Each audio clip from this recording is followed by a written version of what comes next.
नमस्कार विद्यार्थी मित्रांनो, आज आपण अँटीबायोटिक्स म्हणजेच प्रतिजैविकांबद्दल माहिती घेणार आहोत. Anti means against and biotics means related to organisms.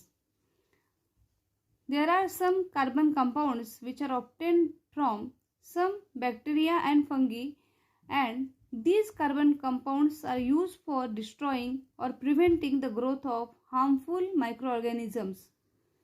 And such carbon compounds are called as antibiotics.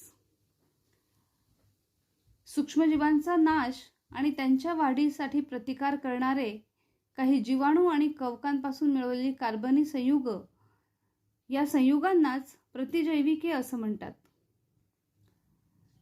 Antibiotics, a discovery of 20th century, have brought about a revolution in the field of medicine. 20व्या शतकातील या प्रतिजैविकांच्या शोधामुळे औषधोपचारामध्ये एक प्रकारची क्रांती घडून आली.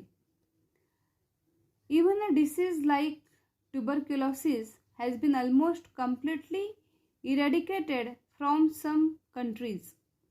Disease like tuberculosis म्हणजे TB म्हणून ज्याला तुम्ही जास्त करून ओळखतात, म्हणजे क्षयरोग.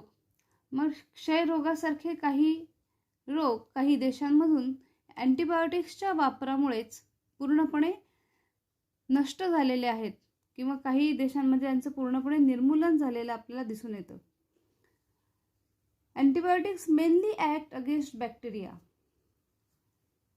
Anti means against and some antibiotics they mainly act against bacteria. Some antibiotics can destroy protozoa. Some antibiotics are useful against wide variety of bacteria. They are called broad spectrum antibiotics. काही antibiotic हे जास्त प्रकारच्या जीवाणूंचा नाश करण्यासाठी वापरले जातात. त्यांना broad spectrum म्हणजे विस्तृत क्षेत्र असलेली अँटीबायोटिक्स असं म्हणतात. त्याचं उदाहरण आहे ampicillin. The examples of broad spectrum antibiotics are ampicillin, amoxicillin, tetracycline and others. When the pathogen cannot be identified even though the symptoms of disease are visible, broad spectrum antibiotics are used. Pathogen म्हणजे रोगजंतू, रोग निर्माण करणारे जीवाणू. मग ज्या वेळेस एखाद्या रोगाच्या बाबतीत रोगजंतूचं अस्तित्व सापडत नाही परंतु रोगाचं लक्षण मात्र दिसतंय, अशा वेळेस हे ब्रॉड स्पेक्ट्रम अँटीबायोटिक्सचा वापर केला जातो. Whenever a pathogenic microorganism is definitely known, then narrow spectrum antibiotics are used. Pathogenic microorganism is definitely known. Pathogenic microorganism म्हणजे रोग निर्माण करणारे सूक्ष्मजीव जे आहेत हे जर निश्चितपणे माहिती असतील, डेफिनेटली निश्चितपणे माहिती असतील, तर त्यावेळेस वापरले जाणारे जे अँटीबायोटिक्स आहेत त्यांना नॅरो स्पेक्ट्रम अँटीबायोटिक्स असं म्हणतात. नॅरो स्पेक्ट्रम म्हणजे मर्यादित क्षेत्र असलेले narrow spectrum antibiotics. Narrow spectrum मर्यादित क्षेत्र असलेले प्रतिजैविके असं त्यांना म्हणतात. The examples of narrow spectrum antibiotics are penicillin, gentamicin, erythromycin and others. त्यापैकी पेनिसिलिनची थोडक्यात माहिती आपण घेणार आहोत. Penicillin it is a group of antibiotics obtained from a fungus penicillium. Penicillium नावाच्या बुरशीपासून मिळणारा विशिष्ट प्रकारचा जो काही स्त्राव आहे त्याला पेनिसिलिन असं म्हटलेलं आहे. And it is use for controlling the infections cause by bacteria like staphylococci, clostridia, streptococci and others. Clostridium, staphylococcus, streptococcus यासारख्या जीवाणूंपासून होणारे जे काही संसर्ग आहेत, जे काही आजार आहेत त्यांना आटोक्यात आणण्यासाठी या पेनिसिलिनचा उपयोग केला जातो. Medicines contain penicillin are used to treat certain bacterial infection of ear, nose, throat and skin as well as diseases like pneumonia and scarlet fever.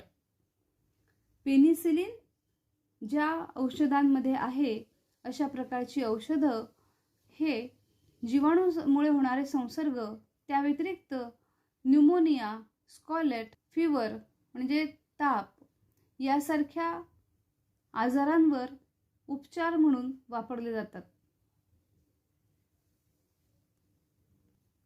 पेनिसिलिनचा शोध सर्वप्रथम डॉक्टर अलेक्झांडर फ्लेमिंग यांनी लावला.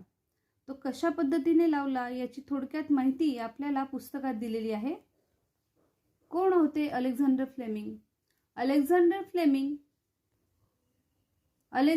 Fleming, a professor of microbiology at St. Mary's Hospital and cultured varieties of bacteria and fungi in petri dishes in his laboratory. Alexander Fleming हे Saint Mary's हॉस्पिटलमध्ये सूक्ष्मजीवशास्त्राचे प्राध्यापक म्हणून कार्यरत होते आणि त्यांच्या प्रयोगशाळेमध्ये त्यांनी काचेच्या बशांमध्ये वेगवेगळ्या प्रकारचे जीवाणू आणि बुरशीची वाढ केलेली होती. त्यांना अभ्यास करण्यासाठी म्हणून त्यांनी या प्रकारची बुरशीची आणि जीवाणूंची वाढ केलेली होती. On 3 September 1928, while observing Staphylococci cultures, he made an interesting observation in one petri dish. In that petri dish, fungal colonies had grown, but the area around those colonies was clean and clear. Means bacteria had actually been destroyed. After further studies, he confirmed that the fungus growing there was penicillium and its secretion had destroyed the bacterial colonies. 3 September 1928 रोजी स्टॅफायलोकोकस जीवाणूंचं निरीक्षण Fleming करत होते आणि त्यावेळेस त्यांनी एका बशीमध्ये त्यांना एक विलक्षण अशी गोष्ट दिसली. He observed interesting observation in one petri dish. Petri डिशमध्ये त्यांना विलक्षण गोष्ट आढळली. ती काय होती? Fungal colonies had grown. Bacteria ज्या पेट्री डिशमध्ये वाढवलेले होते त्याच पेट्री डिशमध्ये फंगल कॉलनीज वाढलेल्या होत्या, बुरशी वाढलेली होती. परंतु महत्त्वाचं म्हणजे त्या बुरशीच्या बाजूला अवतीभोवती जे काही जीवाणू होते ते पूर्णपणे नष्ट झालेले होते आणि अभ्यासाअंती त्यांच्या असं लक्षात आलं की बुरशीने जे काही स्त्राव तयार केलेले आहेत त्या स्त्रावांमुळे हे जीवाणू नष्ट झाले. Thus, the first antibiotic penicillin had been discovered accidentally, and this formed the basis of attempts to find cures for incurable diseases. अशा प्रकारे अशा विशिष्ट अनपेक्षित घटनेतून जगातलं पहिलं प्रतिजैविक पेनिसिलिन हे अभ्यासलं गेलं आणि त्यामुळे अनेक असाध्य रोगांना नियंत्रणात आणण्यासाठी प्रयत्न सुरू झाले.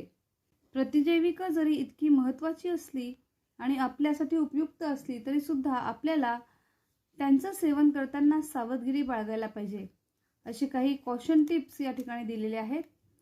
Antibiotics should be taken only when prescribe by a doctor. प्रतिजैविक हे नेहमी डॉक्टरांच्या सल्ल्यानेच घेतलं गेलं पाहिजे. Don't purchase any antibiotic from medical stores without a prescription from a doctor. डॉक्टरांच्या चिठ्ठीशिवाय कोणत्याही प्रकारचं प्रतिजैविक हे औषधाच्या दुकानातून घेऊ नये. Don't consume antibiotics on your own to treat common diseases like throat infection, common cold और इन्फ्लुएन्झा. घसा दुखणे, सर्दी, खोकला, इन्फ्लुएन्झा यासारखे आजार झाल्यास प्रतिजैविक स्वतःहून घेऊ नये. डॉक्टरांच्या सल्ल्यानेच ती घेतली पाहिजे. Even if you feel well before completing of prescribe course of antibiotics you must continue and complete it. आपल्याला जरी डॉक्टरांनी दिलेली जेवढी काही डोस असेल त्याच्या आधीच बरं वाटायला लागलं तरीसुद्धा आपल्याला नेमून दिलेला जो काही डोस असेल तो पूर्ण करणं गरजेचं असतं. Don't suggest to others the antibiotics which were useful to you. एखाद्या आजारामध्ये तुम्हाला उपयुक्त पडलेली अशी काही प्रतिजैविक असतील, अँटीबायोटिक्स असतील म्हणून ती दुसऱ्याला सुद्धा उपयुक्त राहतीलच असं नाही आणि त्यामुळे तुम्हाला उपयोगी ठरलेली प्रतिजैविक ही दुसऱ्याला सुचवू नका. अशा प्रकारची काळजी जर घेतली तर नक्कीच आपणा सर्वांना फायदा होईल. ऐकावे ते नवलच या सदरात पुस्तकात काही माहिती दिली आहे. Wonderful to know, ants grow fungi in their termitarium, that is ant hill, and often food from it. विद्यार्थी मित्रांनो, कोणी आपल्या घरामध्ये बुरशी वाढवून घेत नाही, पण या ठिकाणी मात्र मुंग्या त्यांच्या वारुळात बुरशी वाढवून घेतात आणि त्यापासून अन्न मिळवतात. Some species of wasp and other insect lay their eggs in the fungal bodies growing on trees and thus ensuring a food supply for their larvae. काही प्रकारचे भुंगे, काही जातीचे कीटक हे झाडांच्या खोडावर असलेल्या बुरशीमध्ये अंडी घालतात आणि त्यातून निर्माण होणारी लार्वी म्हणजे त्यांच्या ज्या अळ्या असतील त्यांना अन्नाची सोय करून देतात. त्यांना अन्न पुरवठा होईल कायमस्वरूपी अशा प्रकारची सोय करून ठेवतात.